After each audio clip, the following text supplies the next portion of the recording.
Mirror of the Sea by Joseph Conrad. The Character of the Foe.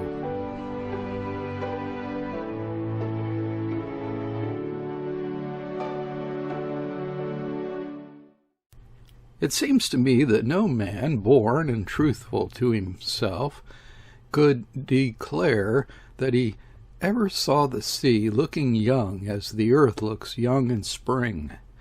But some of us, regarding the ocean with understanding and affection, have seen it looking old, as if the immemorial ages had been stirred up from the undisturbed bottom of ooze.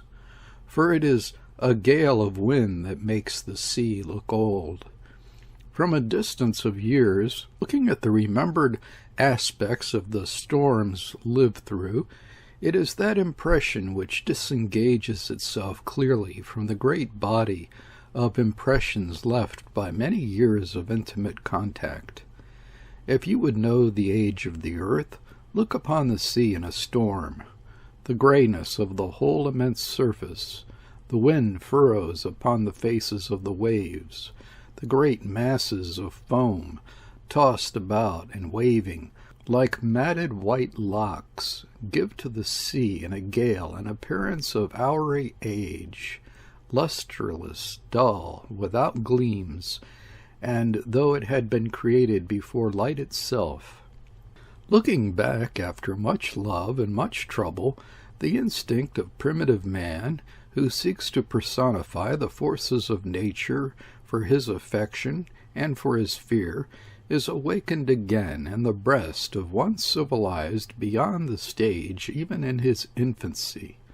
One seems to have known gales as enemies, and even as enemies one embraces them in that affectionate regret which clings to the past. Gales have their personalities, and after all, perhaps it is not strange, for, when all is said and done, they are adversaries whose wiles you must defeat, whose violence you must resist, and yet with whom you must live in the intimacies of nights and days. Here speaks the man of masts and sails, to whom the sea is not a navigable element, but an intimate companion. The length of passages, the growing sense of solitude, the close dependence upon the very forces that, friendly today, without changing their nature by the mere putting forth of their might, become dangerous tomorrow, make for that sense of fellowship which modern seamen, good men as they are, cannot hope to know. And besides, your modern ship, which is a steamship, makes her passages on other principles than yielding to the weather and humoring the sea. She receives smashing blows, but she advances. It is a slogging fight, and not a scientific campaign. The machinery, the steel, the fire, the steam, have stepped in between the man and the sea. A modern fleet of ships does not so much make use of the sea as exploit a highway. The modern ship is not the sport of the waves, but let us say that each of her voyages is a triumphant progress, and yet it is a question whether it is not a more subtle and more human triumph to be the sport of the waves and yet survive, achieving your end. In his own time, a man is always very modern. Whether the seaman of 300 years hence will have the faculty of sympathy, it is impossible to say. An incorrigible mankind hardens its heart in the progress of its own perfectibility. How will they feel on seeing the illustrations to the sea novels of our day or of our yesterday? It is impossible to guess, but the seamen of the last generation, brought into sympathy with the caravels of ancient time by a sailing ship, their linear descendant, cannot look upon those lumbering forms of navigating the naive seas of ancient woodcuts without a feeling of surprise, of affectionate derision, envy, and admiration. for those things whose unmanageableness, even when represented on paper, makes one gasp with a sort of amused horror, were manned by men who are his direct professional ancestors. No, the seamen of 300 years hence will probably be neither touched nor moved to derision, affection, or admiration. They will glance at the photogravures of our nearly defunct sailing ships with a cold, inquisitive, and indifferent eye. Our ships of yesterday will stand to their ships as no lineal ancestors, but as mere predecessors, whose course will have been run and the race extinct. Whatever craft he handles with skill, the seaman of the future shall be, not our descendant, but only our successor. And so much depends upon the craft which, made by man, is one with man, and the sea shall wear for him another aspect. I remember once seeing the commander, officially the master, by courtesy the captain, of a fine iron ship of the old wool fleet, shaking his head at a very pretty brigantine.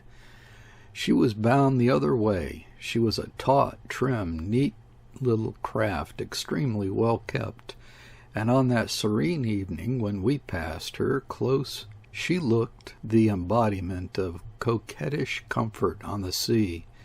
It was somewhere near the Cape, the Cape being, of course, the Cape of Good Hope, the Cape of Storms, of its Portuguese discoverer. And whether it is that the word storm should not be pronounced upon the sea where the storms dwell thickly, or because men are shy of confessing their good hopes, it has become the nameless Cape, the Cape Tout Court. The other great cape of the world, strangely enough, is seldom, if ever, called a cape. We say a voyage round the Horn. We rounded the Horn. We got a frightful battering off the Horn, but rarely Cape Horn. And indeed, with some reason, for Cape Horn is as much an island as a cape. The third stormy cape of the world, which is the Leeuwin, receives generally its full name, as if to console its second-rate dignity. These are the capes that look upon the gales. The little brigantine, then, had doubled the cape. Perhaps she was coming from Port Elizabeth, from East London, who knows? It was many years ago, but I remember well the captain of the Wool Clipper nodding at her with the words, "Fancy having to go about the sea in a thing like that." He was a man brought up in big, deep water ships, and the size of the craft under his feet was part of his conception of the sea. His own ship was certainly big as ships went then. He may have thought of the size of his cabin, or unconsciously, perhaps, have conjured up a vision of a vessel so small tossing amongst the great seas. I didn't inquire, and to a young second mate, the captain of the little pretty brigantine, sitting astride a camp stool with his chin resting on his hands that were crossed upon the rail, might have appeared a minor king amongst men. We passed her within earshot, without a hail, reading each other's names with the naked eye. Some years later, the second mate, the recipient of that almost involuntary mutter, could have told his captain that a man brought up in the big ships may yet take a peculiar delight in what we should both then have called a small craft. Probably the captain of the big ship would not have understood very well. His answer would have been a gruff, "Give me size," as I heard another man reply to a remark praising the handiness of a small vessel. It was not a love of the grandiose or the prestige attached to the command of a great tonnage, for he continued, with an air of disgust and contempt, "Why, you get flung out of your bunk as likely as not in any sort of heavy weather." I don't know. I remember a few nights in my lifetime, and in a big ship, too, as big as they made them then, when one did not get flung out of one's bed simply because